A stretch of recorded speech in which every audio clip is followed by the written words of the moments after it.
Yes. Good morning everyone. कैसे हैं आप सब? चलिए जी, तो अपनी क्लास को आज स्टार्ट करते हैं हम। तो CA intermediate advance accounts demo lecture second second demo class है आज हमारी। फर्स्ट डेमो क्लास जिसने भी नहीं देखी है, आई होप मैंने यूट्यूब लिंक शेयर किया था तो आपने वो क्लास देख ली होगी। पहली वाली क्लास में हमने डिस्कस किया था अबाउट आर पेपर कि पेपर का नेचर क्या है, क्या सिलेबस है, क्या पेपर पैटर्न है, क्या अप्रोच हमें यूज करनी है, कैसे हमें पढ़ना है। ये सारी चीजें मैंने फर्स्ट क्लास में आपको समझाई हैं। अगर आपने वो क्लास देख लिया तो बहुत अच्छी बात है। आज हम एक चैप्टर स्टार्ट करेंगे। और अगर अभी तक आपने वो क्लास नहीं देखी तो भी कोई दिक्कत नहीं है। आप आज वाली क्लास के बाद भी वो क्लास कभी भी देख सकते हो, उसकी कोई ऐसी दिक्कत नहीं है।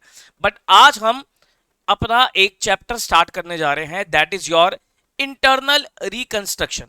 ठीक है, तो एक इंपॉर्टेंट सा चैप्टर आज हम शुरू करने जा रहे हैं, दैट इज इंटरनल रिकंस्ट्रक्शन। ठीक है जी, तो आज इस चैप्टर की फर्स्ट क्लास है। फर्स्ट क्लास आज इस चैप्टर का कॉन्सेप्ट समझेंगे, बेसिक इंट्रोडक्शन होगा और देखते हैं अगर मौका लगा तो एक आध क्वेश्चन भी हम सॉल्व करेंगे। ठीक है जी, चलिए तो लिखना स्टार्ट कीजिए। जैसा कि मैंने आपको पहली क्लास में बताया था कि मैं नोट्स काफी लिखवाऊंगा, तो आपको अपने साथ एक कॉन्सेप्ट रजिस्टर, कॉन्सेप्ट नोटबुक रखनी है और आज वाला सारा काम आपका कॉन्सेप्ट नोटबुक के अंदर होगा। ठीक है जी, लिखो।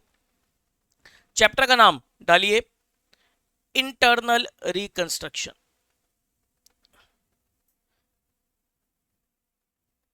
Internal reconstruction. ये चैप्टर एग्जाम में सर कितने मार्क्स तक का आ सकता है?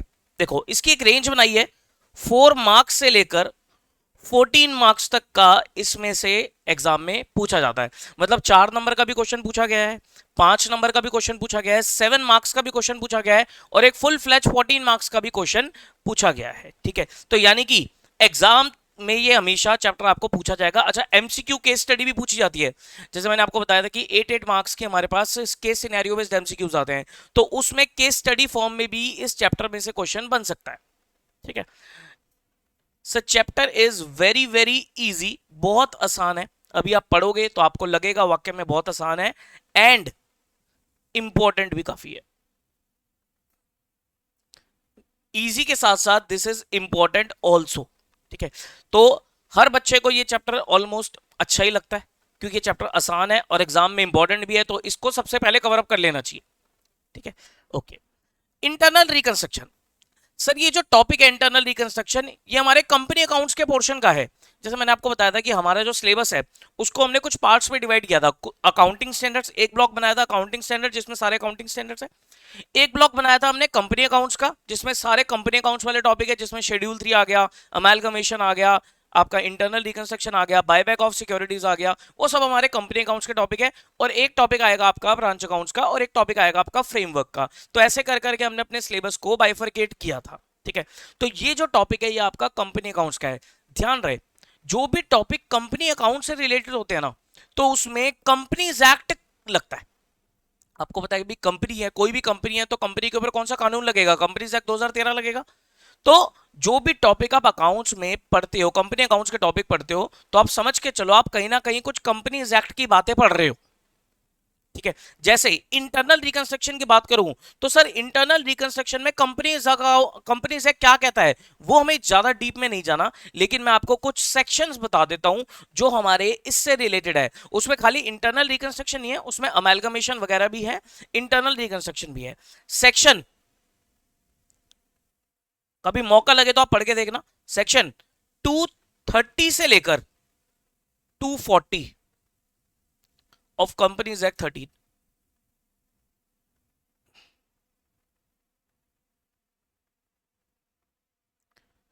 सेक्शन 230 से लेकर 240 तक, 230 से लेकर 240 तक के जो सेक्शन है, ये हमारे मतलब इन सेक्शंस के अंदर हमारा ये इंटरनल रिकंस्ट्रक्शन का टॉपिक आपको मिल जाएगा। इसमें अमेलगमेशन वगैरह भी आएगा। ये जो सीरीज है ना 230 से 40, इस सीरीज के चैप्टर का नाम क्या है कंपनीज एक्ट में?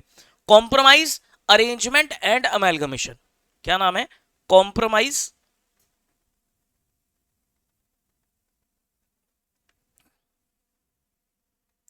Arrangements and amalgamation. Compromise arrangement and amalgamation. ठीक है, तो इसी के अंदर ही हमारे पास ये टॉपिक आएगा। एक तो आपका इंटरनल, मतलब इसी चैप्टर के अंदर ही आपको इंटरनल रिकंस्ट्रक्शन रिलेटेड प्रोविजन दिख जाएंगे, और साथ में एक जो हम चैप्टर पढ़ेंगे अमेलगमेशन का, amalgamation, absorption and external reconstruction, ये सब भी हमें इन्हीं सेक्शंस के अंदर मिल जाएगा। अच्छा, अमेलगमेशन, इसके ऊपर हमारा अकाउंटिंग स्टैंडर्ड भी है AS14, हमारा एक स्टैंडर्ड भी चलता है इसके ऊपर, दैट इज AS14। ठीक है, तो यू कैन से कि सर सेक्शन 230 से लेकर 240 तक एक चैप्टर में कवर होता है जिसका नाम है कॉम्प्रोमाइज अरेंजमेंट एंड अमेलगमेशन। इन्हीं सेक्शंस के अंदर हमारे पास इंटरनल रिकंस्ट्रक्शन का भी टॉपिक है और अमेलगमेशन, अब्जॉर्प्शन और ER का भी टॉपिक है। और ये दोनों ही टॉपिक आपके सिलेबस में है, आपको दोनों पढ़ने हैं। ठीक है, ये मैंने आपको इसलिए बताया, कल को जब आप आर्टिकलशिप पे जाओगे तो आर्टिकलशिप इंटरव्यू में आपसे पूछा जा सकता है कि भाई अमेलगमेशन है, इंटरनल रिकंस्ट्रक्शन है, इसके बारे में कंपनीज एक्ट में कहां लिखा है, तो आपको पता होना चाहिए सर कंपनीज एक्ट में कॉम्प्रोमाइज अरेंजमेंट एंड अमेलगमेशन का चैप्टर है, सेक्शन 230 से लेकर 240 तक। ठीक है, कंपनीज एक्ट में नहीं पढ़ा रहा, ये सब आपको टाइम लगे तो आप पढ़ लेना, नहीं तो आप फाइनल में जाकर इसको पढ़ोगे। ठीक है, नाउ हम अपना चैप्टर अभी जो करने जा रहे हैं दैट इज इंटरनल रिकंस्ट्रक्शन, ये चैप्टर हमें पढ़ना है। इसके बाद फिर हम अमेलगमेशन का भी चैप्टर पढ़ेंगे। ठीक है, चलो एक मैं आपसे एग्जांपल पूछता हूं, आपको आंसर देना है। देखो चैट बॉक्स है, चैट बॉक्स में आप अपना आंसर दीजिएगा। एग्जांपल है, छोटा सा एग्जांपल दे रहा हूं मैं आपसे। एक कंपनी है XYZ लिमिटेड, ध्यान सुनना, एक कंपनी है XYZ लिमिटेड, अभी कुछ नोट मत करना, सिर्फ सुनना। ये कंपनी ना बहुत हैवी लॉसेस में है, भारी लॉसेस चल रहे हैं इस कंपनी की, बैलेंस शीट में आपने देखा बहुत सारे एक्यूमुलेटेड लॉसेस हैं, डेट्स बढ़ते जा रहे हैं, कंपनी लोन पे लोन लिए जा रही है, डेट्स बढ़ गए हैं बहुत ज्यादा। ठीक है, अब सर ये कंपनी की हालत हो गई है बहुत खराब, क्योंकि नुकसान में नुकसान हुए जा रहा है और उधारी बढ़ गई है, डेट्स बढ़ गए हैं। नाउ कंपनी क्या करे सर, कंपनी ने रिवाइव करना चाहती है, company wants to revive itself, company खुद को रिवाइव करना चाहती है, रिवाइव मतलब वो दोबारा से चालू होना चाहती है। आप मुझे सजेशन दो कि कंपनी क्या करे, बताओ क्या कहते हो, क्या कहते हो, कंपनी क्या करे? कंपनी रिवाइव करना चाहती है तो अब कंपनी को करना क्या चाहिए, क्या क्या कर सकती है कंपनी? छोड़ो इंटरनल रिकंस्ट्रक्शन, अमेलगमेशन, अपने दिमाग से बताओ, अपने दिमाग से बताओ क्या करे। सर एक तो आप ये बोल सकते हो कि कंपनी को उठा के बंद कर दो, मैं बंद करने की बात नहीं कर रहा, मैं ये नहीं कह रहा कंपनी को बंद कर दो, वो तो लास्ट ऑप्शन है, जब कुछ नहीं अवेलेबल होगा तो बंद ही होगी। ठीक है, मैं बंद करने की बात नहीं कर रहा, मैं कह रहा हूं कि कंपनी कह रही है कि मुझे तो दोबारा चालू होना है, मुझे तो धंधा तो करना ही है ना, मुझे तो बिजनेस करना है, तो कंपनी कह रही है मुझे चालू होना है, दोबारा रिवाइव होना है, तो क्या कर सकती है कंपनी? आंसर दो चैट बॉक्स में, बताओ क्या ऑप्शन अवेलेबल हो सकते हैं कंपनी के पास? अरे बताइए ना, क्या कहते हो आप, क्या करना चाहिए कंपनी को? सर कंपनी को या तो कोई मदद मिल जाए, सिंपल सी बात है, एक बंदा डूब रहा है, सुनो ध्यान से, एक बंदा डूब रहा है, अब वो डूबता हुआ बंदा वापसी जिंदा होना चाहता है, बचना चाहता है, तो क्या करे सर? उसे मदद मिल जाए। ठीक है, या तो वो मर जाए या तो वो डूब जाए, ठीक है, काम ही खत्म हो गया, जब कोई मदद नहीं मिलेगी तो बेचारा डूब ही जाएगा। ठीक है, लेकिन उसको अगर मदद मिल जाएगी, बाहरी कोई मदद मिल जाएगी, उसको कोई खींच लेगा रस्सी डाल के, तो बच जाएगा।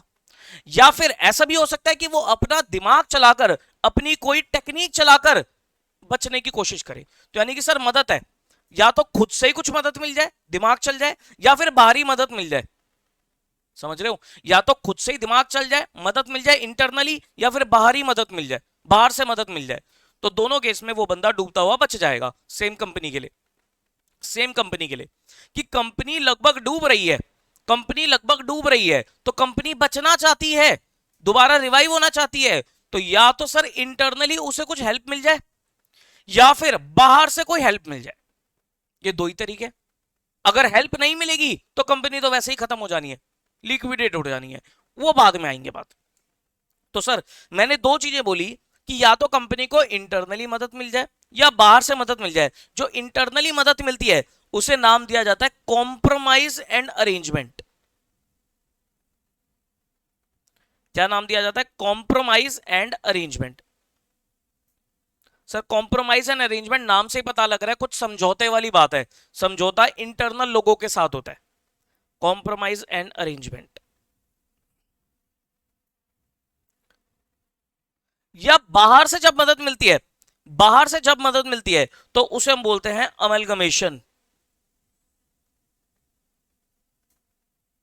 That is you can say external reconstruction भी बोल सकते हैं, एक्सटर्नल रिकंस्ट्रक्शन। और ये जो कॉम्प्रोमाइज अरेंजमेंट होता है, ये जो कॉम्प्रोमाइज अरेंजमेंट होता है इसे हम इंटरनल रिकंस्ट्रक्शन भी बोल सकते हैं। अच्छा, तो सर बात ये समझ में आ रही है कुछ कुछ कि जब कंपनी को इंटरनली कुछ हेल्प मिलती है, मतलब जब कंपनी के इंटरनल लोग कुछ हेल्प कर देते हैं उसे इंटरनल रिकंस्ट्रक्शन बोलते हैं, और जब बाहर वाले मदद करते हैं उसे एक्सटर्नल रिकंस्ट्रक्शन बोलते हैं। Answer is yes. जब कंपनी के इंटरनल लोग, इंटरनल कौन होगा सर? कंपनी के शेयर होल्डर्स, कंपनी के डिबेंचर होल्डर्स, कंपनी के क्रेडिटर्स, कंपनी के लेंडर्स, कंपनी के डेटर्स, ये सब कौन है? इंटरनल लोग हैं। जब ये मिलकर कंपनी की मदद कर दें तो that is known as internal reconstruction. लेकिन जरूरी नहीं है सर इंटरनल लोग मदद करें। अब इंटरनल लोगों से कैसे मदद मांगी जा रही है? कंपनी अपने शेयर होल्डर के पास जाती है और बोलती है कि भाई देखो पैसा तो मेरे पास है नहीं, ठीक है, तो आप अपने शेयर की वैल्यू को कम कर दो। भाई आप एक एक लाख शेयर है, मान लो 10 बंदों के पास एक एक लाख शेयर है, तो मैंने सबको बोला कि भाई आप अपनी शेयर होल्डिंग को आधी कर दो ना, 50-50 हजार कर दो, क्योंकि बाकी 50 हजार मेरे को बच जाएंगे तो मैं अपने आप को जो लॉसेस वगैरह है वो पे ऑफ कर दूंगा, या मैं और शेयर इशू कर देता हूं, आप वो और शेयर सब्सक्राइब कर लो। तो ऐसी कुछ हेल्प मांग रहे हो। डिबेंचर होल्डर्स को आपने बोला कि भाई आपके जो ड्यूज हैं उसमें से कुछ ड्यूज माफ कर दो, आपका जो इंटरेस्ट बनता है वो इंटरेस्ट वेव ऑफ कर दो। ऐसे क्रेडिटर्स को बोला कि आप अपने कुछ पैसे माफ कर दो। बैंक से कॉम्प्रोमाइज किया, बैंक को बोला कि भाई मेरे कुछ लोन को रिकंस्ट्रक्ट कर दो, मेरे कुछ लोन पे इंटरेस्ट को वेव ऑफ कर दो, मेरी कुछ ईएमआई माफ कर दो। ऐसे कर करके क्या कर रहे हो आप? समझौते कर रहे हो अपने इंटरनल लोगों के साथ। That is internal reconstruction. लेकिन जब इंटरनल लोग मदद नहीं कर रहे हैं, जब इंटरनल लोग मदद नहीं करते हैं तो बाहर जाके हाथ फैलाए जा रही है कंपनी, हाथ फैला रही है कंपनी। बाहर वालों को क्या बोल रही है कि भाई आओ मेरे साथ जुड़ जाओ, या मेरी कंपनी को टेक ओवर कर लो, क्योंकि मेरे जो क्रेडिटर्स है वो डिबेंचर होल्डर्स है, उन्होंने मेरी जान खाई हुई है, तो आप मेरी कंपनी को टेक ओवर करके इनका पैसा पे ऑफ कर दो, या मेरे साथ अमेलगमेट कर लो। That is known as external reconstruction, amalgamation वगैरह। ये हम पढ़ेंगे अगले चैप्टर में। अमेलगमेशन वगैरह ये वाला टॉपिक हमारा अगला होगा। अभी जो हम कर रहे हैं, अभी हम इंटरनल समझौते सीख रहे हैं कि इंटरनली लोगों से कैसे मदद ली जाती है। बात समझ में आती है? बोलो जी, बात समझ में आती है? ये नोट नहीं करना था आपको, ये सर मैंने आपको समझाने के लिए थोड़ा सा एक पिक्चर क्रिएट कर दिया है कि होगा क्या, ठीक है। तो आप मोस्टली बैलेंस शीट में क्या देखोगे? कंपनी डूबी हुई है और कंपनी को इंटरनली कुछ क्या मिल रही है? मदद मिल रही है, कॉम्प्रोमाइज अरेंजमेंट हो रहे हैं, तो उसकी अकाउंटिंग सीखनी है आपको। आपको इसकी कॉम्प्रोमाइज अरेंजमेंट की, इंटरनल रिकंस्ट्रक्शन की आपको अकाउंटिंग सीखनी है कि अकाउंटिंग कैसे होगी, क्या क्या बुक्स में एंट्री डलेंगी, और अकॉर्डिंगली नई balance sheet, revised balance sheet किस तरीके से प्रिपेयर होगी, ये सब चीजें आपको सीखनी है। बात समझ में आती है? चलो, अब जो मैं लिखवा रहा हूं, अब जो मैं नोट कर रहा हूं, ये आप नोट करना मेरे साथ साथ। ये आप एक चार्ट सा है, ये आप नोट कर लेना। सर मान लो कोई कंपनी है हैवी लॉसेस में, जो मैंने बात बताई है ना, भी इसको थोड़ा प्रेजेंट कर रहा हूं और कुछ नहीं कर रहा, ठीक है। ऊपर तो एक जस्ट एग्जांपल था, इसको प्रेजेंट कर रहा हूं, ठीक है। तो कंपनी अगर हैवी लॉसेस में है तो उसके पास क्या क्या ऑप्शन बचते हैं? या तो अपना रिकंस्ट्रक्शन करा ले, या तो क्या करा ले? अपना रिकंस्ट्रक्शन करा ले, ठीक है। रिकंस्ट्रक्शन इंटरनली भी हो सकता है, एक्सटर्नली भी हो सकता है। जब रिकंस्ट्रक्शन पॉसिबल नहीं है, मतलब इंटरनल वाले लोगों ने मना कर दिया मदद देने से, बाहरी कोई मदद नहीं दे रहा, तो क्या होगा सर? कंपनी बंद हो जाएगी। फिर क्या हो जाएगी? कंपनी बंद हो जाएगी। बंद होने के प्रोसेस को बोलते हैं हम लिक्विडेशन। जो बंद होने का प्रोसेस होता है that is termed as liquidation. और मजे की बात क्या है कि जो लिक्विडेशन है that is not in our syllabus. ये अभी हमारे सिलेबस में नहीं है। ये जब ओल्ड कोर्स हुआ करता था, ओल्ड कोर्स में एडवांस अकाउंटिंग होता था, वहां पर ये लिक्विडेशन की अकाउंटिंग हुआ करती थी, लेकिन अब ये न्यू कोर्स में नहीं है। हालांकि इसमें कुछ था नहीं, जब आप प्रैक्टिकली आपके सामने कोई सिचुएशन आएगी तो आप आराम से इजीली समझ जाओगे, कोई दिक्कत नहीं है। ठीक है, तो कंपनी हैवी लॉसेस में है, तो या तो रिकंस्ट्रक्शन हो जाए, रिकंस्ट्रक्शन नहीं हो रहा, ना इंटरनली मदद मिल रही ना बाहर से मदद मिल रही, तो क्या होगी, कंपनी बंद होगी। बंद होने के प्रोसेस को बोलते हैं लिक्विडेशन। ठीक है, तो लिक्विडेशन के बारे में हमें नहीं पढ़ना, रिकंस्ट्रक्शन पूरा पढ़ना है।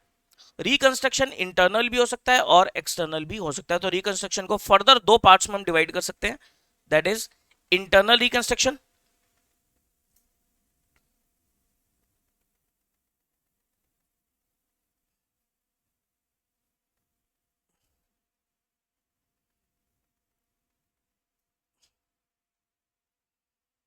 External reconstruction.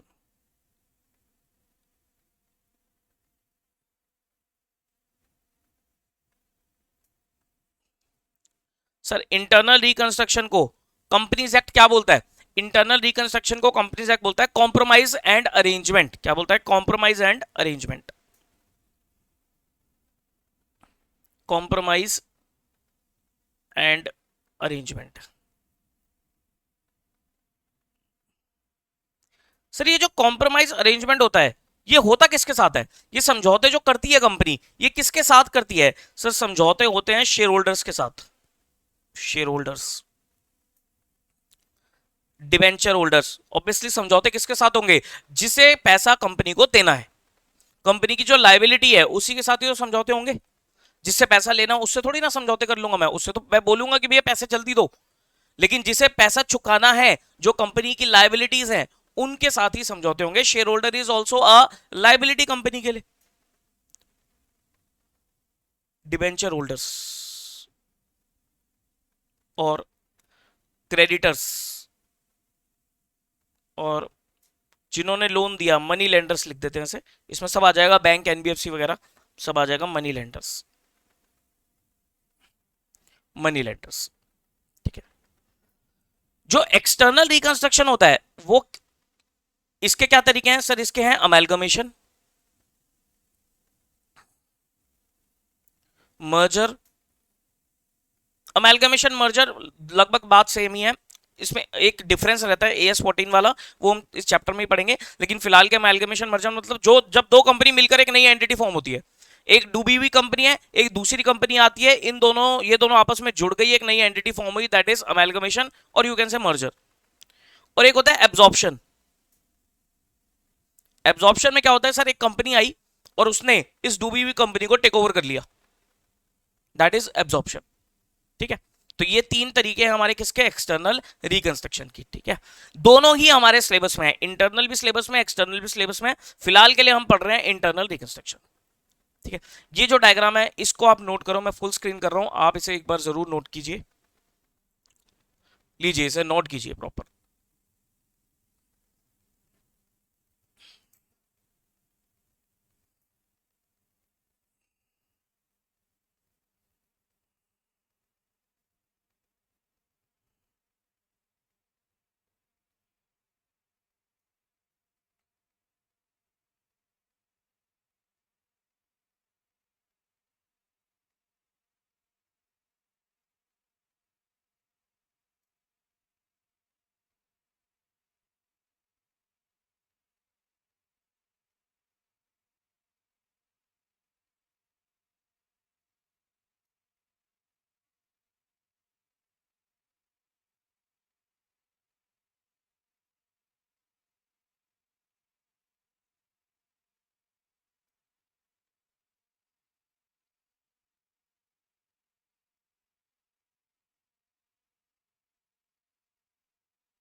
हाँ जी, चलिए जी, नोट हो गया आपका। ठीक है, अब देखते हैं आगे। अब थोड़ा ना अकाउंटिंग पॉइंट ऑफ व्यू से समझना है। अकाउंटिंग पॉइंट ऑफ व्यू समझता है कि सर होता क्या है, ये नोट हो गया आपका। अब अकाउंटिंग पॉइंट ऑफ व्यू से समझते हैं होता क्या है। अब नोट करने की रिक्वायरमेंट नहीं है, मर्जी है नोट करना है कर लेना, नहीं तो कोई बात नहीं। एक जनरल सा एक एग्जांपल ले रहा हूं, एज यू विश, अगर आपको नोट करना है तो कर लेना, नहीं करोगे तो कोई बात नहीं, यहाँ सुन लेना ध्यान से। एक कंपनी है, ध्यान सुनना, एक्स वाई जेड लिमिटेड, एक कंपनी है एक्स वाई जेड लिमिटेड, इसकी बैलेंस शीट दे रखी है आपको, ठीक है, बैलेंस शीट दे रखी है रुपीज इन करोड़ में, ठीक है, फिलहाल के लिए मैं टी शेप बैलेंस शीट बना रहा हूँ, ठीक है, बट एग्जाम में कंपनी अकाउंट्स में जो बैलेंस शीट बनेगी, ध्यान रहे, जो कंपनी अकाउंट्स के टॉपिक्स में जब भी बैलेंस शीट बनाओगे शेड्यूल 3 का फॉर्मेट फॉलो करना है। इसी चैप्टर में मैं आपको शेड्यूल 3 का फॉर्मेट सिखाना शुरू कर दूंगा, और प्रॉपर जब हम शेड्यूल 3 पढ़ेंगे वो हम लेटर ऑन पढ़ेंगे, क्योंकि वहां डिस्क्लोजर्स वगैरह है। बाकी शेड्यूल 3 की हम इतनी प्रैक्टिस कर लेंगे 2-3 चैप्टर्स में कि जब हम मेन शेड्यूल 3 का जब चैप्टर पढ़ेंगे तो आपको फॉर्मेट टिप्स पे होगा, वहां पर सिर्फ हम किस पे ध्यान देंगे, डिस्क्लोजर्स पे ध्यान देंगे, ठीक है। ये बैलेंस शीट है आपके पास, ठीक है, आप देख लो बैलेंस शीट में क्या है, शेयर कैपिटल है 100 करोड़ की, ठीक है, लाइबिलिटीज है 100 करोड़ की, ओके, एसेट्स हैं 50 करोड़ के, और लॉसेज हैं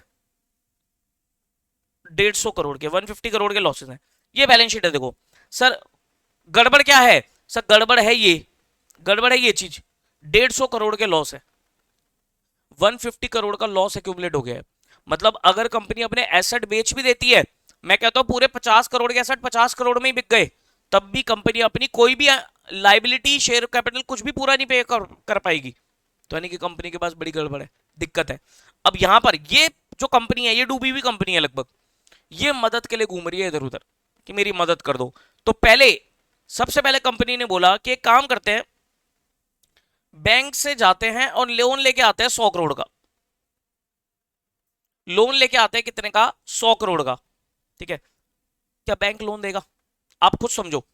ये कंपनी जो है, ऐसी बैलेंस शीट आपके सामने, आप बैंक के मैनेजर हो गई, ठीक है, आपके सामने ऐसी बैलेंस शीट आ रही है, तो क्या आप इसको लोन दे दोगे, क्या आप इसको लोन दे दोगे, बिल्कुल भी नहीं दोगे।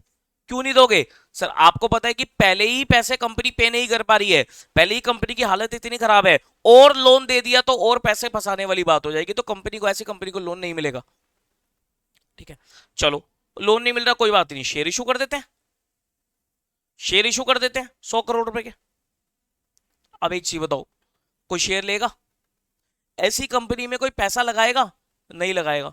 कंपनी ने अगर शेयर इशू करा भी, प्रोस्पेक्टस वगैरह निकाल दिया, कोई शेयर सब्सक्राइब करेगा, अरे भाई नहीं करेगा। क्यों करेगा, कोई नहीं करेगा, ठीक है। तरीका क्या बचा फिर, सब तरीका कुछ ऐसा बचा कि क्यों ना ऐसा हो जाए, सुनो ध्यान से, क्यों ना ऐसा हो जाए कि सर किसी भी तरीके से एसेट्स तो चलो मान लो ऐसे ही है 50-50, ठीक है, अब मुझे लॉसेस खत्म करने हैं, मुझे लॉसेस खत्म करने हैं 150 के, तो क्यों ना कुछ ऐसा हो जाए कि शेयर कैपिटल 25 रह जाए और लाइबिलिटी भी 25 हो जाए, ठीक है। इससे क्या होगा, मेरे लॉसेस खत्म हो गए, 150 के लॉसेस हैं, तो अगर 75 दोनों से मैंने खत्म कर दिया, ये मैंने जस्ट एक एग्जांपल लिया है कि 75 दोनों से खत्म हो रहा है, ऐसा भी हो सकता है कि लाइबिलिटी पूरी खत्म हो जाए, लेकिन पूरा कोई खत्म करेगा नहीं, ठीक है।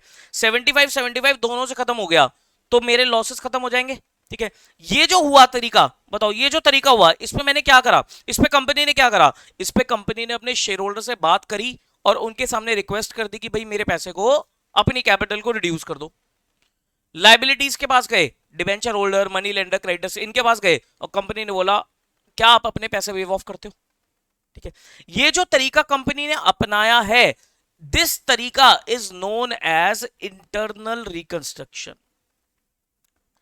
इस तरीके को बोलते हैं हम क्या, इंटरनल रिकंस्ट्रक्शन। जब कंपनी ने अपने इंटरनली लोगों से, शेयर होल्डर से, क्रेडिटर से, मनी लेंडर से, डिवेंचर होल्डर से बात करके अपने पैसे को वेव ऑफ करवा लिया, दैट तरीका is known as, that method is known as internal reconstruction. क्या ये बात समझ में आती है, क्या ये बात समझ में आती है। बस ये एक तरीका है, ये एक तरीके हैं जिसको हमें आगे जाकर अब धीरे धीरे समझना है, और इसकी अकाउंटिंग देखने की किस तरीके से इसकी बुक्स में अकाउंटिंग होगी, ठीक है। अगर आपको इतनी छोटी सी बात समझ में आती है, अभी मैंने कुछ खास बताया नहीं है, एक जस्ट एक ओवरव्यू सा दिया है, अगर आपको इतनी बात समझ में आती है तो आप एक बार चैट बॉक्स पे ओके लिख दीजिए। यहां तक की बात क्लियर है तो एक बार ओके लिख दो, सो दैट मुझे पता लग जाएगा आपको समझ में आ गया। जल्दी से आप इस पे ओके लिख दीजिए अगर इतनी बात क्लियर है तो। जस्ट मैंने आपके सामने पिक्चर क्रिएट कर दी है कि भाई होता क्या है, होता क्या है, होगा क्या। ये मैंने एक पिक्चर सी छोटी सी क्रिएट कर दी, बताइए, is it clear?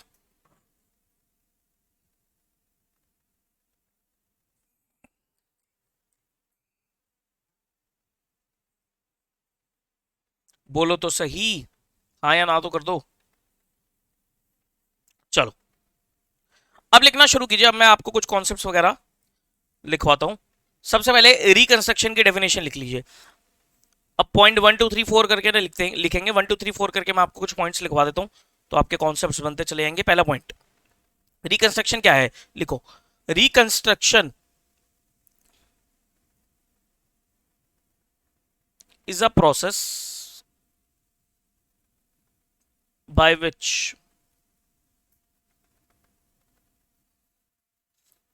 affairs of a company by which affairs of a company are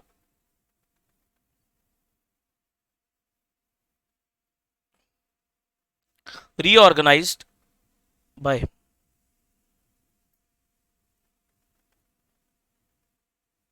revaluation of assets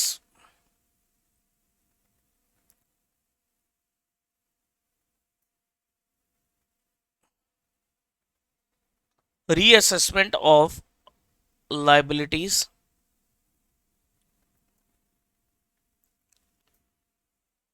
and by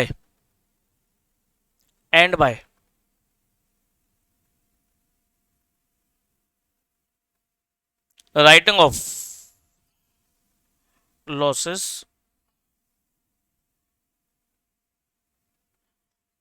already suffered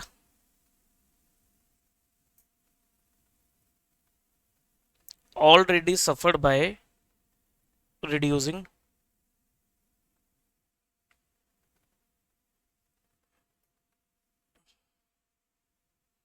paid up value of shares and or varying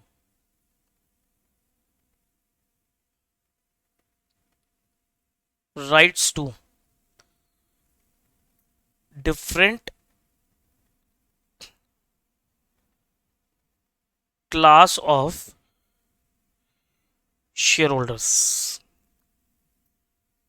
ठीक है, क्या कहते हैं, reconstruction is a process, एक ऐसा process है जिसके through affairs of a company are reorganise, company क्या करती है, अपने बुक्स को रीऑर्गेनाइज करती है, किस तरीके से, एसेट्स को रीवैल्यू करके, अपनी लाइबिलिटी को रीअसेस करके, अपने लॉसेस को राइट ऑफ करके। अब सर ये तरीका ये होगा कैसे, लॉसेस वगैरह किस तरीके से राइट ऑफ होंगे, by reducing the paid up value of share, shareholder से बात करना तो reducing the paid up value of share, और by varying the right to different class of shareholder, या शेयर होल्डर के आपने क्या करे, कुछ राइट्स को मॉडिफाई कर दिया जिससे कंपनी को बेनिफिट होगा, उन्हें कुछ कॉम्प्रोमाइज करना पड़ेगा लेकिन कंपनी को फायदा हो जाएगा।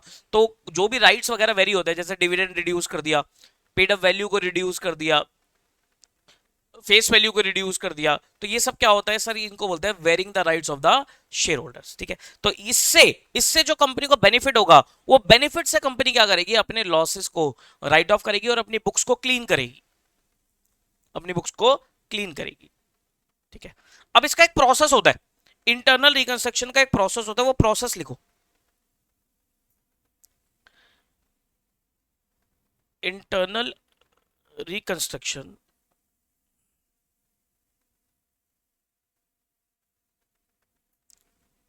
involves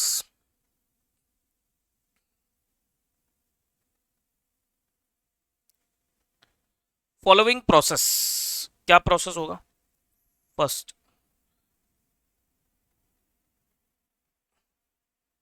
a scheme is drafted, a scheme is drafted by management for elimination of losses। सबसे पहले जो कंपनी की मैनेजमेंट है, बोर्ड ऑफ डायरेक्टर्स वगैरह हैं, वो क्या करते हैं, वो इस एक इंटरनल रिकंस्ट्रक्शन की स्कीम तैयार करते हैं कि क्या हम प्रोसेस फॉलो करें कि हमारे लॉसेस खत्म हो जाए, तो उन्होंने क्या करी, एक स्कीम तैयार करी। ठीक है, उसके बाद बोर्ड ऑफ डायरेक्टर्स के स्कीम तैयार करने से कुछ नहीं होगा। इस स्कीम को अप्रूव कराया जाता है शेयर होल्डर से, कंपनी के मनी लेंडर्स वगैरह से, डिवेंचर होल्डर, क्रेडिटर्स वगैरह से, और उसके बाद कोर्ट से भी अप्रूवल लिया जाता है।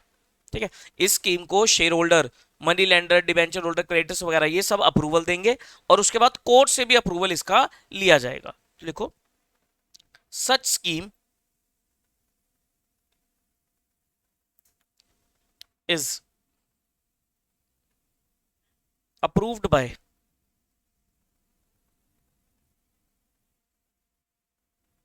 Share holders.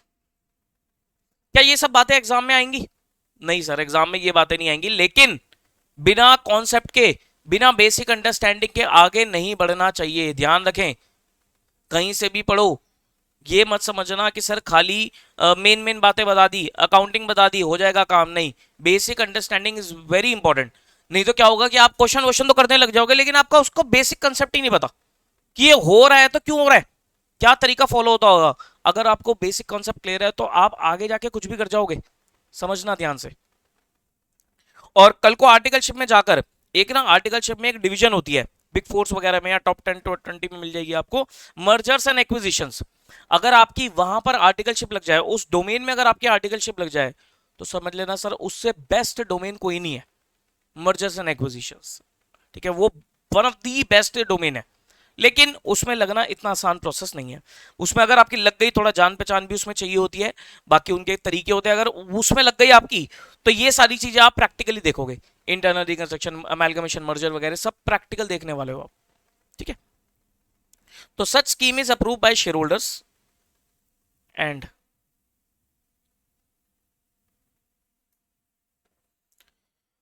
Money lenders of the company. Money lenders में सब आ गया, इसमें creditors, debenture holders, banks, NBFC सब आ गए, मनी लेंडर्स डील दिया मैंने। And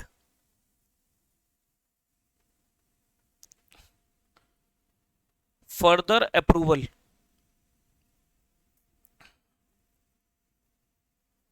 is required from court। Further approval is required from court. ठीक है भाई, कोर्ट का अप्रूवल लेना पड़ेगा। Third, post approval, post approval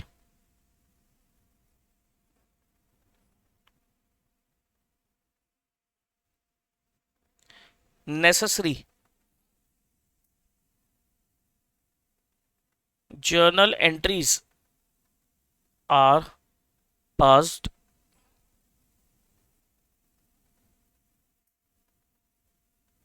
through capital reduction account। ठीक है, अभी जो स्कीम वगैरह अप्रूव हो जाती है, स्कीम वगैरह अप्रूव होने के बाद कंपनी क्या करके अपनी बुक्स में एंट्री डालेगी, इस स्कीम की एंट्री डालेंगी, और जो अकाउंट यूज करेगी company, that is capital reduction account for adjusting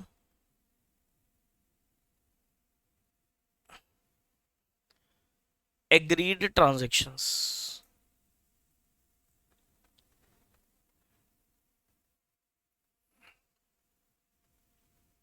Then name of the company, name of the company is altered to name and reduced। ठीक है, जो कंपनी का नाम है, अब जब कंपनी ने एंट्री वेंट्री डाल दी, उसके बाद जो कंपनी की बैलेंस शीट बनेगी, तो ध्यान रहे कंपनी के नाम के साथ एंड रिड्यूस वर्ड ऐड हो जाएगा। इंटरनल रिकंस्ट्रक्शन के प्रोसेस के बाद जब कंपनी की रिवाइज्ड बैलेंस शीट बनेगी, तो उसमें कंपनी के नाम के साथ एंड रिड्यूस वर्ड यूज होगा। ठीक है, कितने टाइम पीरियड तक के लिए यूज होगा वो कोर्ट बता देगी। कोर्ट एक टाइम पीरियड स्पेसिफाई करेगी, लेट्स से 1 साल, 2 साल, 3 साल, वो कोर्ट जो भी ऑर्डर देगी उसके हिसाब से उतने टाइम पीरियड के लिए कंपनी को अपनी बैलेंस शीट के साथ एंड रिड्यूस वर्ड लगाना पड़ेगा। ऐसा क्यों? ऐसा इसलिए कि भाई आप खुद सोचो, एक कंपनी भारी भरकम नुकसान में थी, ठीक है, सडनली उसकी बैलेंस शीट बढ़िया सी दिखने लग गई, तो सर शेयर होल्डर जो इन्वेस्टर्स है, पोटेंशियल इन्वेस्टर्स है, उनको धोखा ना हो, तो उनको पता लगना चाहिए कि अगर कंपनी के साथ एंड रिड्यूस है तो ये जो कंपनी की पोजीशन सुधरी है वो कंपनी के एफर्ट की वजह से या कंपनी के बिजनेस ग्रो होने की वजह से नहीं सुधरी, वो कॉम्प्रोमाइज अरेंजमेंट की वजह से सुधरी है। ठीक है, तो उनके नाम के साथ एंड रिड्यूस वर्ड लगाया जाता है कुछ टाइम पीरियड के लिए। डिपेंड करता है कि सर कंपनी का स्केल क्या है, उस हिसाब से कोड डिसाइड करेगी। बट ये नाम के साथ एंड रिड्यूस लगाना जरूरी है। तो आप भी जब क्वेश्चंस करोगे सॉल्व तो उसमें बैलेंस शीट बनाओगे तो एंड रिड्यूस वर्ड लगाना, अगर ये नहीं लगाते हो तो इसके मार्क्स कटते हैं, ये ध्यान रखना। ठीक है, तो name and reduced such alteration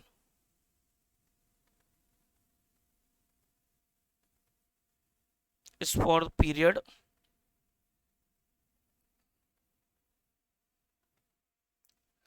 specified by court।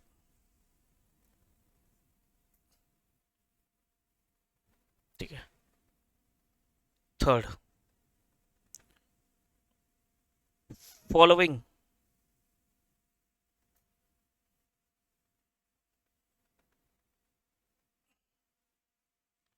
Journal entries are passed.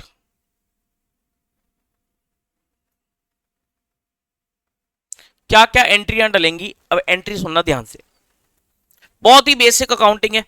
अगर आपकी अकाउंटिंग बेसिक एंट्री डालनी है आपकी स्ट्रांग है तो ये आराम से आप समझ जाओगे क्या क्या एंट्री डलेंगे और क्या क्या सिचुएशन होगी।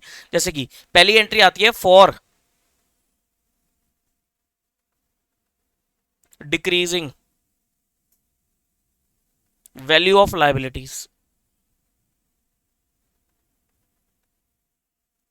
बताइए, लाइबिलिटीज की वैल्यू हो रही है कम, क्या एंट्री डलेगी बताओ, आप खुद बताओ, चैट बॉक्स में बताओ। लाइबिलिटीज अगर रिड्यूस हो रही हैं तो लाइबिलिटीज अगर रिड्यूस हो रही है तो लाइबिलिटी डेबिट होंगी या क्रेडिट होंगी, क्या कहते हो? अगर लाइबिलिटी रिड्यूस हो रही है तो लाइबिलिटी डेबिट होगी या क्रेडिट होगी, क्या कहते हो? लाइबिलिटी अगर रिड्यूस हो रही है तो लाइबिलिटी डेबिट होगी या क्रेडिट होगी?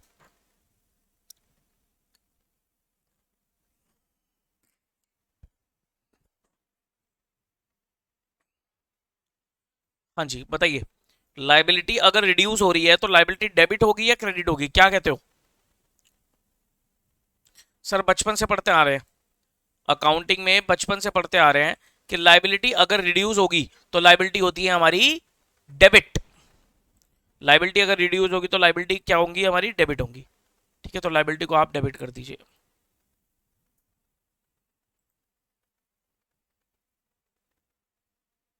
तो entry will be liabilities account debit to capital reduction, liabilities account debit to capital reduction account. ठीक है, liabilities to capital reduction, note करके लिख लेना, नोट, एक नोट करके। हम कैपिटल रिडक्शन की जगह, ये जो कैपिटल रिडक्शन अकाउंट है इसकी जगह रिकंस्ट्रक्शन अकाउंट भी यूज कर सकते हो आप, इंटरनल रिकंस्ट्रक्शन अकाउंट भी यूज कर सकते हो, रीऑर्गेनाइजेशन अकाउंट भी यूज कर सकते हो। लेकिन ज्यादातर जो आपको मिलेगा या तो कैपिटल रिडक्शन मिलेगा या रिकंस्ट्रक्शन अकाउंट मिलेगा, दोनों में से कोई एक वर्ड मिलेगा। ठीक है, बट उसमें भी ज्यादातर कैपिटल रिडक्शन अकाउंट ही मिलेगा आपको, बट स्टिल लिख लेते हैं अलग अलग नाम। We can use capital reconstruction account, खाली रिकंस्ट्रक्शन अकाउंट, और इंटरनल रिकंस्ट्रक्शन अकाउंट,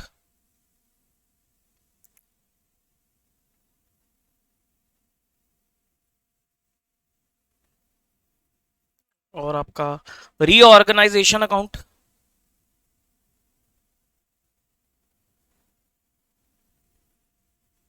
ठीक है, instead of capital reduction account.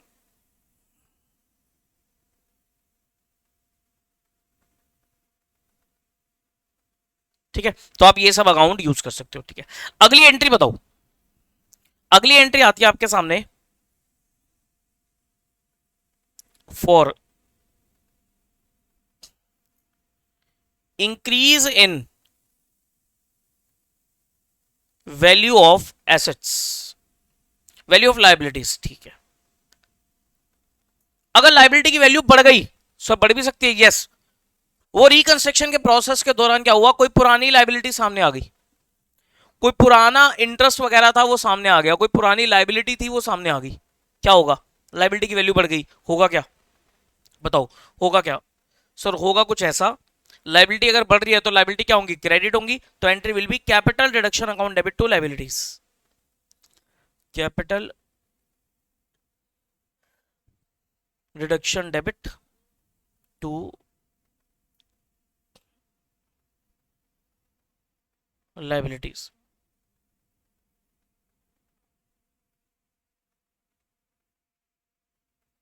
For decrease in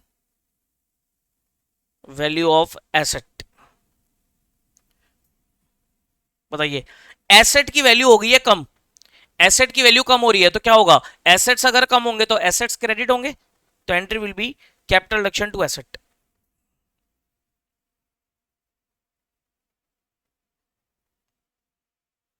capital reduction to assets. Assets की वैल्यू बढ़ भी सकती है, एसेट्स को रीवैल्यू किया और रीवैल्यू करने से एसेट्स की वैल्यू बढ़ गई, for increase in value of asset, तो एसेट की वैल्यू अगर बढ़ गई तो entry will be assets to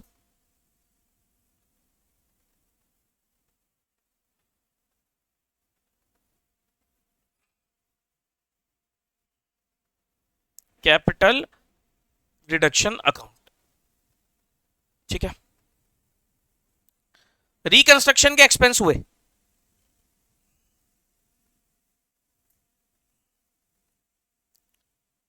for expense on reconstruction.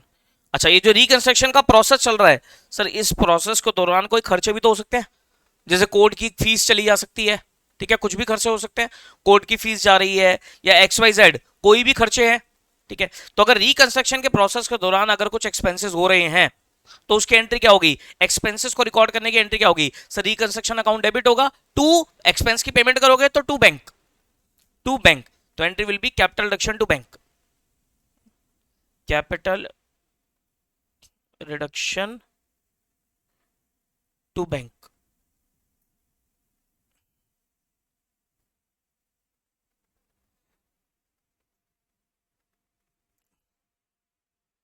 Sixth for important entry है, सिक्स्थ वाली एंट्री इंपॉर्टेंट है, ध्यान से सुनना, सिक्स्थ वाली एंट्री इज इंपॉर्टेंट, तो ध्यान से आपको सुन के बताना है, for waiver of contingent liability. देखो चैप्टर बहुत इजी है लेकिन क्वेश्चन बहुत मजेदार है, बहुत बढ़िया बढ़िया एडजस्टमेंट्स है, लेकिन उसके लिए आपको एंट्री पे कमांड चाहिए, एंट्री पे कमांड है अगर तो ये चैप्टर आराम से हो जाएगा आपका। For waiver of contingent liability क्या कहते हो, चैट बॉक्स में आंसर दो, चैट बॉक्स में आंसर दीजिए और बताइए कंटिजेंट लाइबिलिटी अगर वेव ऑफ हो रही है, कंटिजेंट लाइबिलिटी अगर वेव ऑफ हो रही है तो क्या एंट्री होगी, वेवर ऑफ कंटिजेंट लाइबिलिटी, बताइए कंटिजेंट लाइबिलिटी अगर वेव हो रही है तो एंट्री क्या होगी, कंटिजेंट लाइबिलिटी वेव हो रही है तो एंट्री क्या होगी। सर कंटिजेंट लाइबिलिटी होती क्या है, कंटिजेंट लाइबिलिटी मतलब ऐसी सिचुएशन है जो फ्यूचर में जाकर लाइबिलिटी में कन्वर्ट हो सकती है डिपेंडिंग ऑन अकरेंस और non occurrence of a uncertain future event, AS29 पढ़ेंगे इसके ऊपर हम, ठीक है। तो कंटिजेंट लाइबिलिटी अभी लाइबिलिटी बनी नहीं है, वो लाइबिलिटी फ्यूचर में बन सकती है, तो ऐसी सिचुएशन वेव ऑफ हो रही है। कोई एग्जांपल दो, जैसे मान लो एक कंपनी है, उस कंपनी के ऊपर वर्कर्स ने केस डाल रखा है, एक कंपनी है, कंपनी के ऊपर उसके वर्कर्स ने क्या कर रखा है, कोर्ट केस कर रखा है। अब अगर वर्कर्स कोर्ट केस जीत गए तो कंपनी के ऊपर लाइबिलिटी आ सकती है, लेकिन वो लाइबिलिटी कब आएगी, जब वर्कर कोर्ट केस जीत जाएंगे। तो ये जो सिचुएशन है, अभी कोर्ट केस डिसाइड नहीं हुआ, तो ये जो सिचुएशन चल रही है इसे बोलते हैं कंटिजेंट लाइबिलिटी, क्योंकि ये सिचुएशन लाइबिलिटी में कन्वर्ट हो सकती है। तो ऐसी कंटिजेंट लाइबिलिटी क्या हो रही है, वेव हो रही है, मतलब वर्कर जो हैं उन्होंने अपना कोर्ट केस क्या ले लिया, वापसी ले लिया। वर्कर्स ने अपना कोर्ट केस वापसी ले लिया। अब बताइए वेवर ऑफ कंटिजेंट लायबिलिटी क्या एंट्री होगी? आंसर दीजिए चैट बॉक्स में। वेवर ऑफ कंटिजेंट लायबिलिटी क्या एंट्री रहेगी?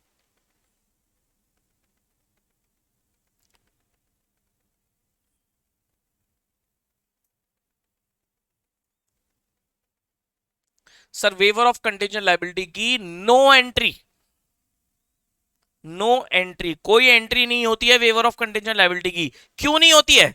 क्या कंटिजेंट लायबिलिटी बुक्स में आई है अभी? क्या कंटिजेंट लायबिलिटी अभी बुक्स में आई है? सर नो, अभी तो वो मटीरियलाइज हुई नहीं है, तो बुक्स में आई नहीं है। जब तक बुक्स में नहीं आई है तो उसको हटाने की भी एंट्री कैसे पास हो जाएगी? जो चीज बुक्स में होगी उसी की तो हटाने की एंट्री पास होगी ना। तो कंटिजेंट लायबिलिटी तो अभी बुक्स में है ही नहीं, तो उसको हटाने की भी कोई एंट्री पास नहीं होगी, ध्यान रखना। तो वेवर ऑफ कंटिजेंट लायबिलिटी की नो एंट्री। ठीक है, कुछ एग्जांपल लिख लो, कंटिजेंट लायबिलिटी के कुछ एग्जांपल लिख लो। Arrears of preference dividend, arrears of preference dividend. अच्छा, डिविडेंड जो है वो कंपनी का एक्यूमुलेट होता जा रहा है। कंपनी ने अभी तक डिविडेंड प्रेफरेंस शेयर होल्डर को डिक्लेयर ही नहीं किया, पे ही नहीं किया।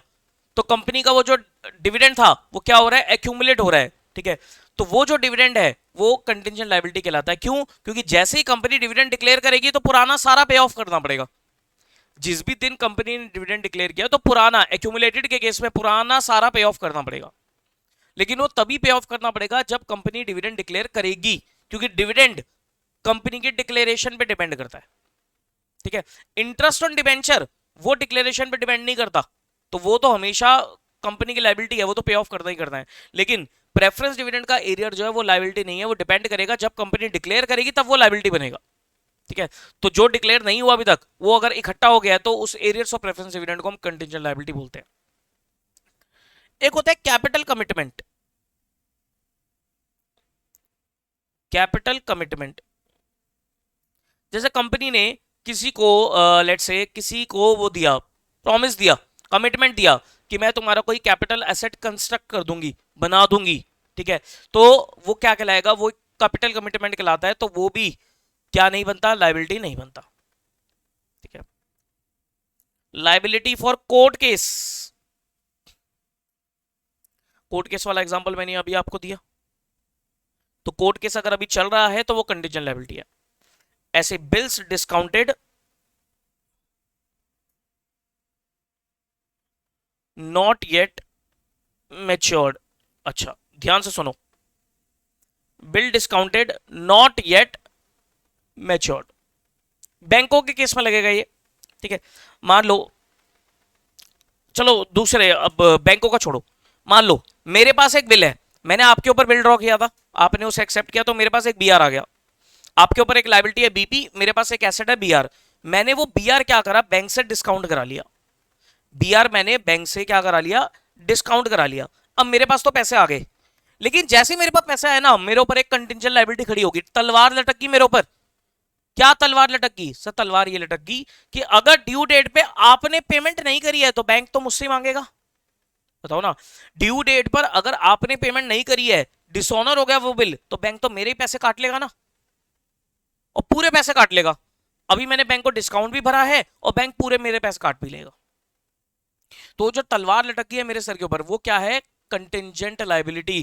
क्योंकि अगर आपने डिफॉल्ट किया, ड्रॉई ने डिफॉल्ट किया, तो बैंक ड्रॉर के पैसे काट लेगा।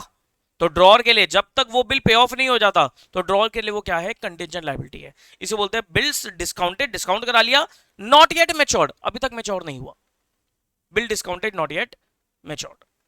क्लियर है, बात समझ में आती है? बोलो यस और नो। तो ध्यान रखें, वेवर ऑफ कंटिजेंट लायबिलिटी की no entry will be passed. Next, अच्छा, कंटिजेंट लायबिलिटी पे ऑफ भी तो हो सकती है, for payment of contingent liability, payment of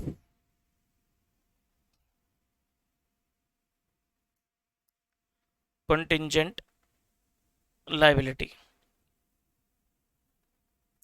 contingent liability को क्या कर दिया सर, पे ऑफ कर दिया। Entry will be pay off कर दिया, बुक्स में तो वो लाइबिलिटी थी ही नहीं, तो सीधी एंट्री बनेगी capital reduction to bank, payment कर दी ना, तो capital reduction to bank.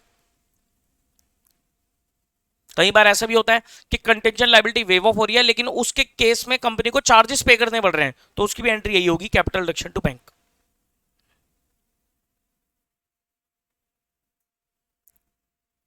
To bank.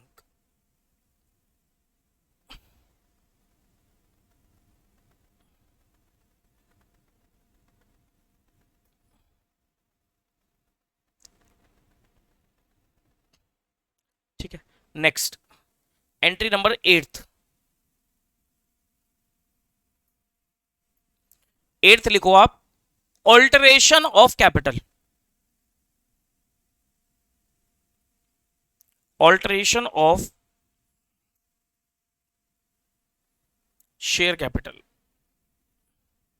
Sir alteration of share capital ये आप कंपनीज एक्ट में पढ़ोगे सेक्शन 61 के अंदर। ऑल्टरेशन ऑफ कैपिटल आप सेक्शन 61 में पढ़ोगे। ठीक है, होता क्या है ऑल्टरेशन ऑफ कैपिटल, इस केस में share capital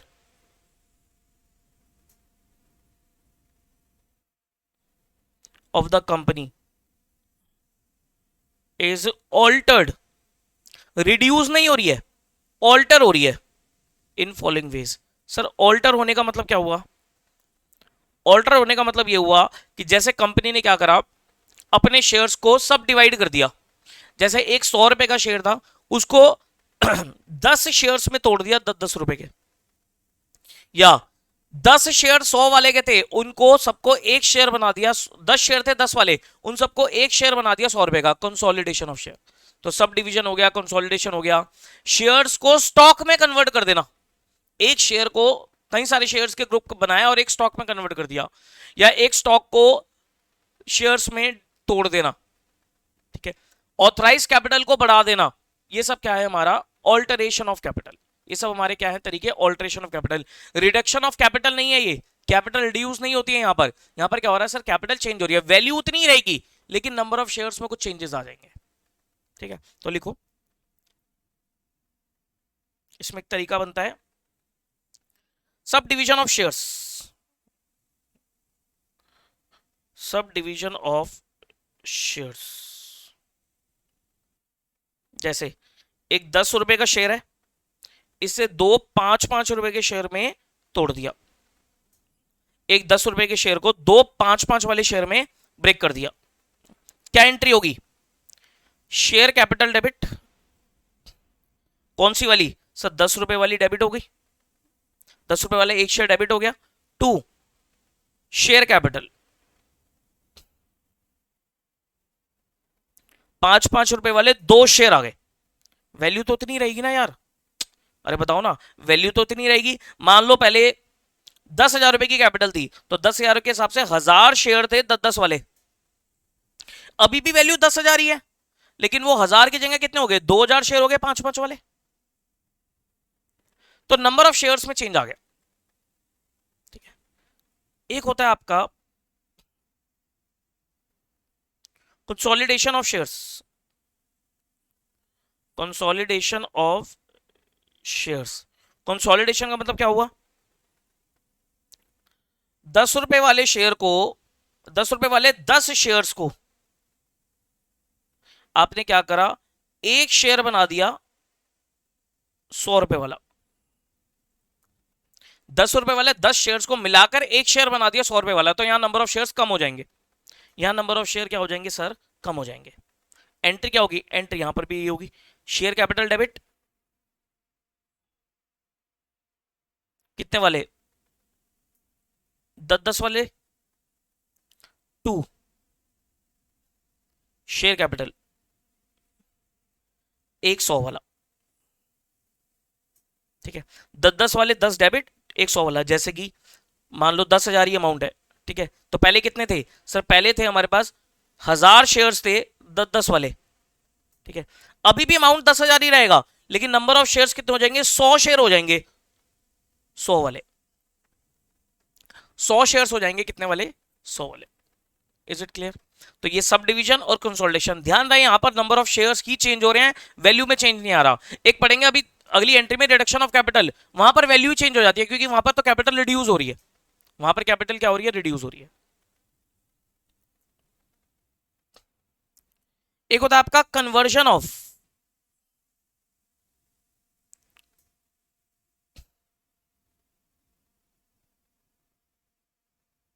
shares into stock, conversion of shares into stock.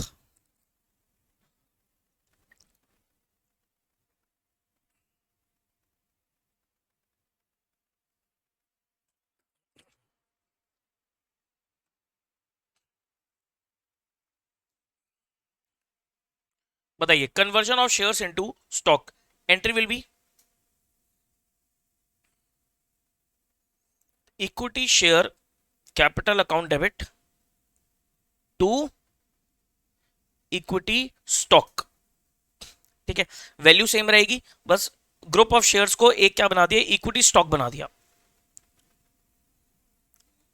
इसी को ही उल्टा कर दो, स्टॉक को शेयर्स में कन्वर्ट कर दो। तो एक स्टॉक था उसे ब्रेक कर दिया शेयर्स में, conversion of stock into shares.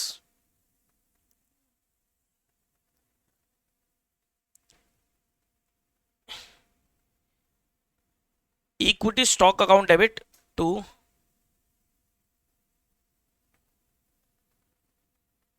Equity share capital account.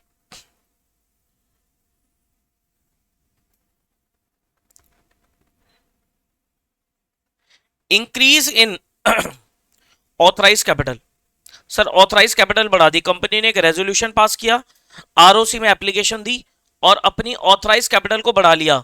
ध्यान रहे ऑथराइज कैपिटल की बुक्स में नो एंट्री, क्यों sir, authorise capital, authorise capital क्या बैलेंस शीट में आती है, नोट्स टू अकाउंट्स में आती है, आपको ऑथराइज कैपिटल शो करनी होती है। सर ऑथराइज कैपिटल कंपनी बढ़ा क्यों रही है, ताकि फ्यूचर में कंपनी और शेयर इशू कर सके। ऑथराइज कैपिटल क्या होती है, ऑथराइज कैपिटल मैक्सिमम एक लिमिट होती है जिसके बियॉन्ड कंपनी शेयर इशू नहीं कर सकती, लेकिन कंपनी को और अगर और शेयर इशू करने हैं तो कंपनी को अपनी ऑथराइज कैपिटल बढ़ानी पड़ेगी। ठीक है, बात समझ में आती है, ठीक है, इंक्रीज इन ऑथराइज कैपिटल। ठीक है, तो ये जो प्रोसेस है इसको बोलते हैं हम ऑल्टरेशन ऑफ कैपिटल, इसको बोलते हैं ऑल्टरेशन ऑफ कैपिटल। अगला लिखो नाइन्थ, रिडक्शन ऑफ कैपिटल। एक होता है आपका रिडक्शन ऑफ कैपिटल, ज्यादातर आपको केसेस रिडक्शन ऑफ कैपिटल के दिखेंगे। यहां पर एक्चुअली में कंपनी को हो रहा है फायदा, रिडक्शन ऑफ कैपिटल सेक्शन 66 में लिखा है, यहां पर कंपनी को बेनिफिट है और यहां पर हमारी कैपिटल रिड्यूस हो रही है, वैल्यू भी कम हो रही है। तो share capital debit, share capital debit old paid up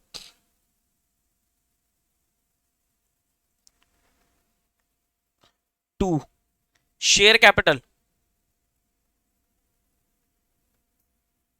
new paid up,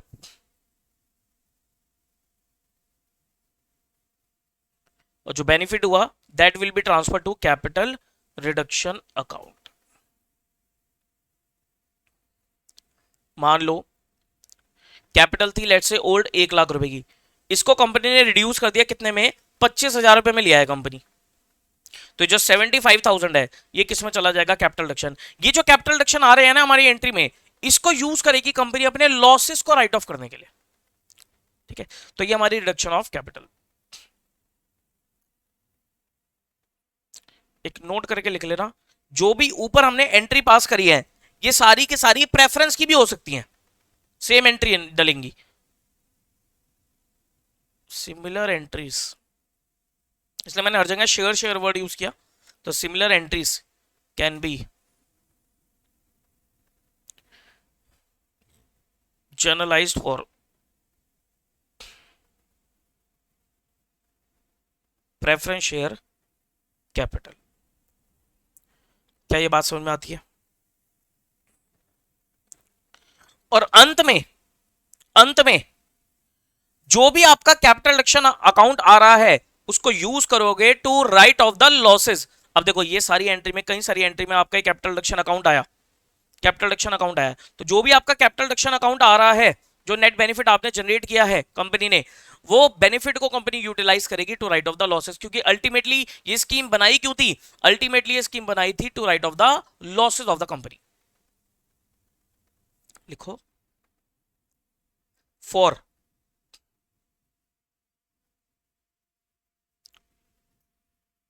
writing off losses from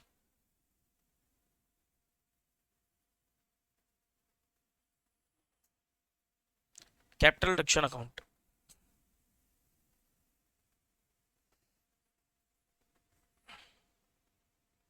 entry will be capital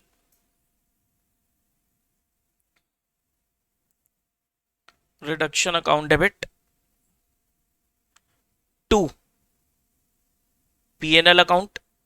देखो लॉसेस किसमें है? पीएनएल अकाउंट में, तो पीएनएल अकाउंट डेबिट किया, क्रेडिट किया आपने टू। अगर कोई अनअमोटाइज एक्सपेंस है, जो एक्सपेंस पहले राइट ऑफ नहीं हुआ था, जैसे कि प्रीलिमिनरी एक्सपेंस, वो एक्सपेंस को राइट ऑफ कर दो टू प्रीलिमिनरी एक्सपेंस। कोई अंडर राइटिंग एक्सपेंस हो सकता है, ये सब अनअमोटाइज एक्सपेंस है। और अगर कोई इंटेंजिबल एसेट है, जैसे गुडविल वगैरह आ रही है बुक्स में, अब देखो गुडविल, अब एक चीज बताओ ना प्रैक्टिकली, भाई एक डूबी हुई कंपनी है, एक डूबी हुई कंपनी है जो डूबने की हालत में है, उस कंपनी की बैलेंस शीट में तुम्हें गुडविल दिख रही है।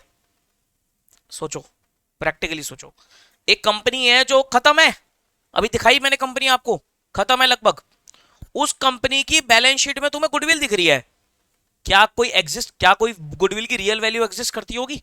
नो सर, वो पुरानी पड़ी हुई है गुडविल, जो अभी तक हमने राइट ऑफ नहीं करी है। हालांकि गुडविल पे AS 26 है, वो कहता है राइट ऑफ करो गुडविल को, लेकिन कंपनी ने करा नहीं होगा।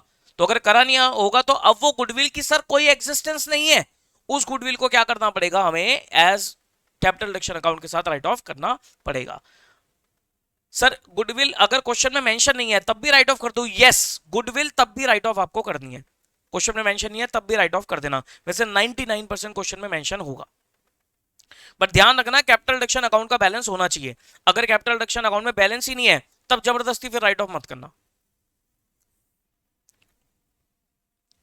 ठीक है? पहले लॉसेस राइट ऑफ होंगे। अच्छा,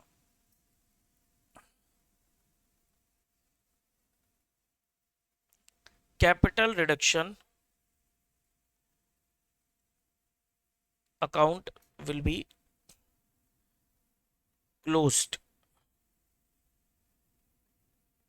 कैपिटल रिडक्शन अकाउंट को आप क्या करेंगे सर? क्लोज करेंगे। किस तरीके से क्लोज करेंगे?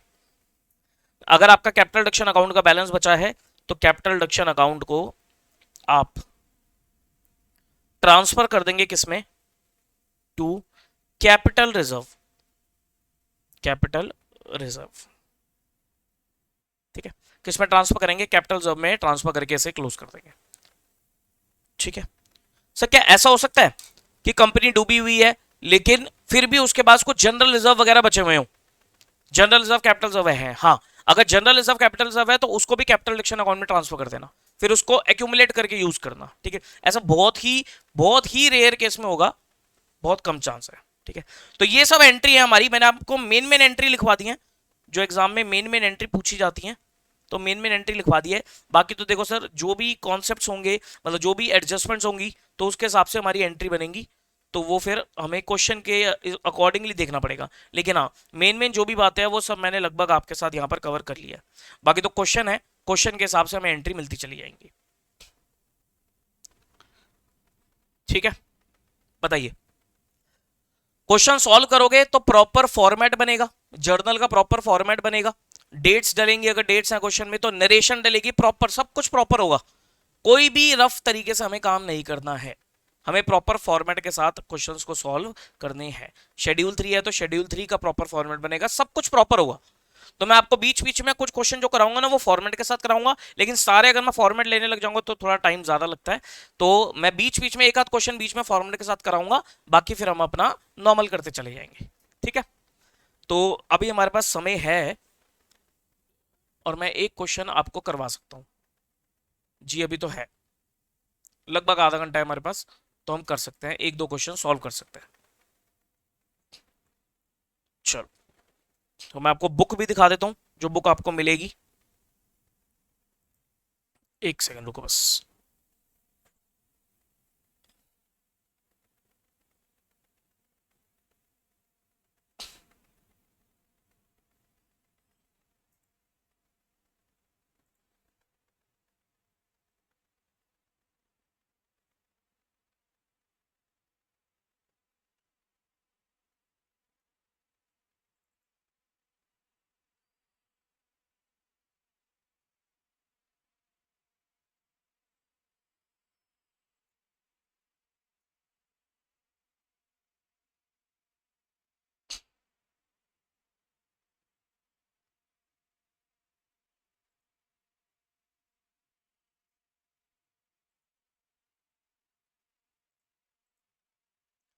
ये देखो जी, ये आपको बुक मिलेगी, दो वॉल्यूम्स हैं, volume one volume two. Volume one में हमारे हैं अकाउंटिंग स्टैंडर्ड्स हैं, एक मिनट चेक करूं। वॉल्यूम वन में हमारे एएस हैं, हाँ जी, वॉल्यूम वन में एएस हैं, और वॉल्यूम टू में मैंने चैप्टर्स डाले हुए हैं। ये आपका फाइनेंशियल स्टेटमेंट हो गया, हाँ, पर ध्यान रखना वॉल्यूम टू में फाइनेंशियल स्टेटमेंट हो गया, एएस थ्री जो कैश फ्लो है वो भी मैंने वॉल्यूम टू में ही डाला हुआ है, बायबैक हो गया, अमेलगमेशन का भी मैंने वॉल्यूम टू में डाला हुआ है, इंटरनल हो गया, ब्रांच हो गया, और जो हमारे कंसोलिडेशन के थे वो तीनों भी मैंने वॉल्यूम टू में एक साथ ही डाल दिए। ठीक है, वॉल्यूम वन में आपको एएस मिलेंगे, बस उस एएस में एएस थ्री नहीं होगा, एएस 14 नहीं होगा, और ये तीनों एएस नहीं होंगे, क्योंकि वो मैंने वॉल्यूम टू में डाल दिया। ठीक है, चलो, इंटरनल रिकंस्ट्रक्शन, ये रहा आपका इंटरनल रिकंस्ट्रक्शन, पेज नंबर 127। इसमें क्वेश्चंस है, ये किताब में सारे आपके सिर्फ क्वेश्चंस क्वेश्चंस मैंने डाले हुए हैं।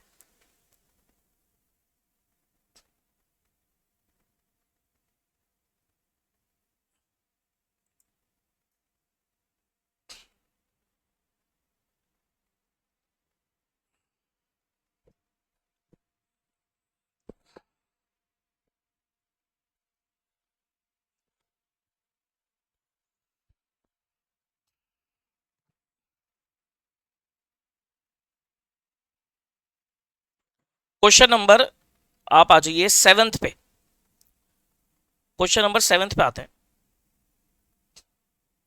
ऑलमोस्ट सारे क्वेश्चन हम क्लास में कवर कर लेते हैं। क्वेश्चन नंबर सेवंथ, ये कर रहे हैं अभी हम, ध्यान से देखना। On 31 December 2021, B limited had 20,000 rupee 10 equity share as authorized capital, and the shares were all issued on which 8 rupees was paid up। ठीक है, तो 20,000 शेयर है कंपनी के पास, 10 रुपए के हिसाब से ऑथराइज कैपिटल है, और 8 रुपए पेड अप है। In June 2022, the company in general meeting decided to subdivide each share into 2 shares of ₹5 with 4 rupees paid up. Subdivision हुआ, 10 रुपए वाला 8 पेड अप, इसको कंपनी ने क्या करा, एक शेयर को 2 शेयर में ब्रेक कर दिया, 5 रुपए वाला 4 पेड अप। ठीक है, in June 2023, company in the general meeting resolve to consolidate 20 shares of 5 rupees each 4 paid up into 1 share of 100 each 80 paid up. फिर बाद में कंपनी ने क्या करा, वो 5-5 वाले 20 शेयर उठाकर एक शेयर बना दिया 100 रुपए वाला 80 पेड अप। समझ गए, देखो क्या था सिचुएशन। पहले पहले कंपनी के पास एक शेयर था 10 रुपए वाला, 8 पेड अप है। ठीक है, फिर पहले कंपनी ने क्या करा, इसको 2 शेयर में ब्रेक किया, 5 पेड अप। ठीक है, फिर क्या करा कंपनी ने, ये ऐसे 20 शेयर उठाए और 20 शेयर को एक 100 रुपए वाला बना दिया, एक शेयर बना दिया 100 रुपए वाला। ठीक है, तो पहले एक शेयर को 2 में कन्वर्ट किया, फिर ऐसे 10 शेयर उठाए और उसको, सॉरी 20 शेयर उठाए और उसको एक शेयर में कन्वर्ट किया 100 रुपए वाले में। ठीक है, तो पहले सब डिवीजन किया, फिर कंसोलिडेशन किया, दोनों ही क्या हो गए हमारे, ऑल्टरेशन ऑफ कैपिटल है। Section 61, pass the entries and also show how share capital will appear in the notes to balance sheet on 31/12/21। 31/12/21 तो as per data given in the question है, 31/12/22 सब डिवीजन के बाद, और 31/12/23 consolidation के बाद। ठीक है, तो इस तरीके से आपको बताना है। चलो स्टार्ट हो जाओ, एंट्री डालो, एंट्री तो 2 ही डलनी है आपकी, तो एंट्री डालो। Question number seventh, question seventh,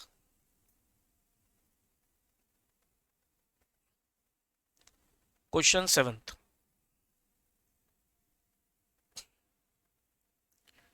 books of B limited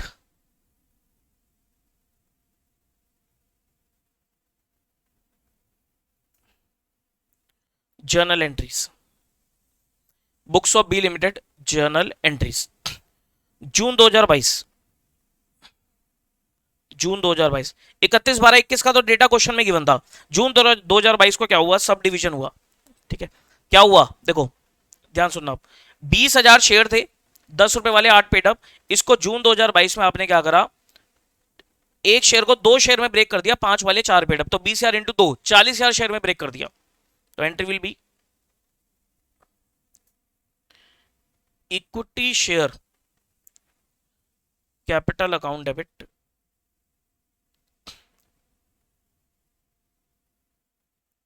20,000 into 8, 160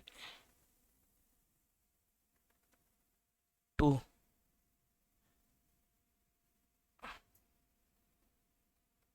equity share capital account 40,000 हो गया, 4 वाले।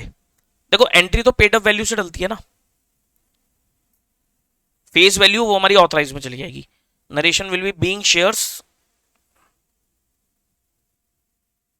सब डिवाइडेड, बीइंग शेयर्स सब डिवाइडेड। ठीक, जून 2023, जून 23। अब क्या करा कंपनी ने, 23 में कंपनी ने 20 शेयर्स को, 5-5 वाले जो शेयर थे उसको एक शेयर बना दिया 100 रुपये 80 वाला। ठीक है, तो यानी कि 40,000 शेयर है। देखो अब क्या पोजीशन है, 40,000 शेयर है 4 वाले, 40,000 शेयर है 4 वाले, इसको 100 में कन्वर्ट करना है।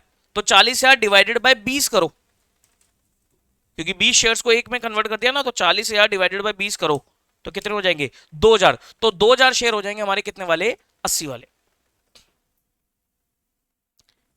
Equity share capital account debit,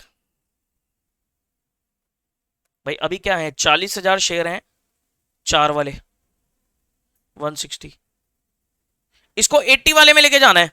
ठीक है, 80 वाले में लेके जाना है, अमाउंट वही रहना चाहिए। तो 160 डिवाइडेड बाय 80 करोगे तो कितने आ जाएंगे, 2,000 शेयर आ जाएंगे। तो 2 equity share capital,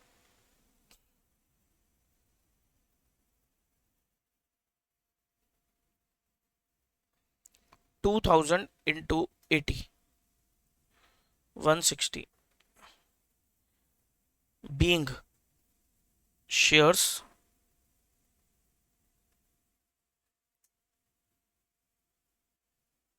consolidated, being shares consolidated.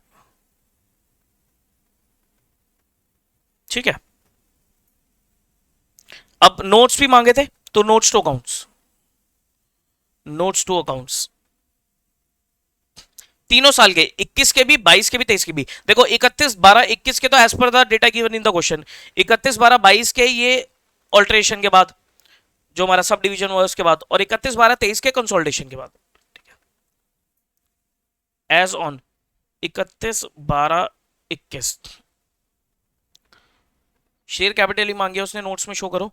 तो शेयर कैपिटल में ध्यान रहे ऑथराइज भी आएगी और इशूड सब्सक्राइब पेड अप भी आएगी। पहले ऑथराइज कैपिटल दिखा दो, authorise capital,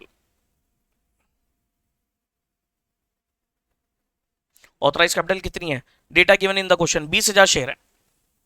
you will write 20,000 equity shares of ₹10 each, 2 lakh, then issued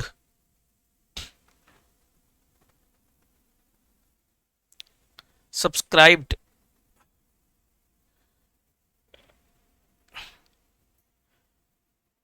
and paid up capital में आ जाएगा आपका 20,000 equity shares of ₹10 each, 8 paid up, 8 paid up, how much? 160. ये तो 31/12/21 हो गया. अब एज ऑन 31/12/22, 31/12/22 में क्या हुआ था? सब डिवीजन हो गया. तो सब डिवीजन के हिसाब से authorise capital,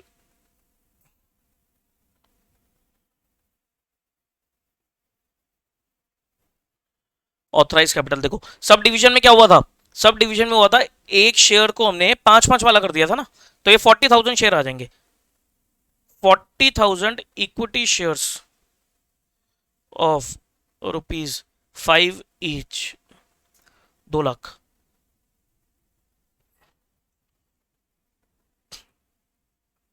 Then issued, subscribed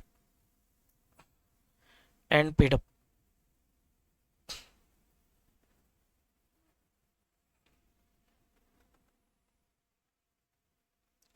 इसमें आ जाएगा आपका 40,000 इक्विटी शेयर्स ऑफ रुपीज, कितना था ये? 5 each, 4 paid up.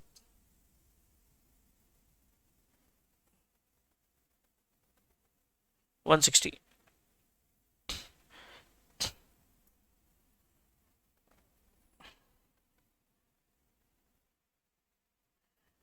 Then as on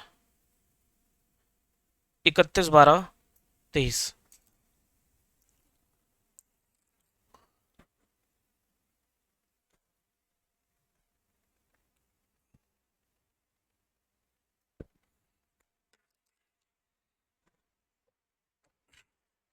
इकतीस बारह तेईस में कंसोलिडेशन,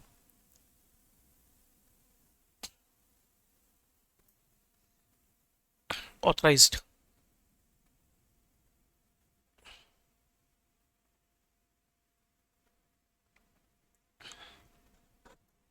ऑथराइज कैपिटल ये आ जाएगा 2,000 equity shares of ₹100 each, 2 lakh. अगर आप देखोगे तो सर वैल्यू चेंज नहीं हो रही. देखो वैल्यू चेंज नहीं हो रही बिकॉज ऑल्टरेशन है, तो वैल्यू चेंज नहीं हो रही. क्या हो रहा है? सिर्फ नंबर ऑफ शेयर्स में चेंज आ रहा है. Issued, subscribed and paid up.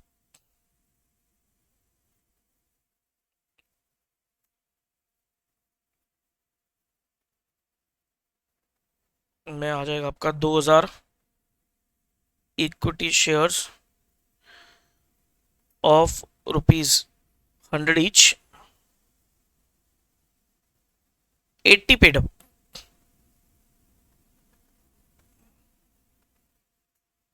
160.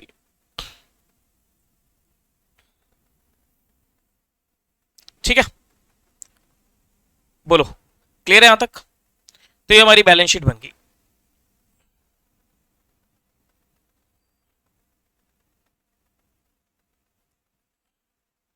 एक होमवर्क दे रहा हूं मैं आपको. क्वेश्चन नंबर 8, क्वेश्चन नंबर 8 आपका होमवर्क है. कराने को मैं अभी करा सकता हूं, लेकिन आई वांट कि आप थोड़ा दिमाग चलाओ. क्वेश्चन नंबर 8 ये आपका होमवर्क है. इसमें क्या किया है इसने?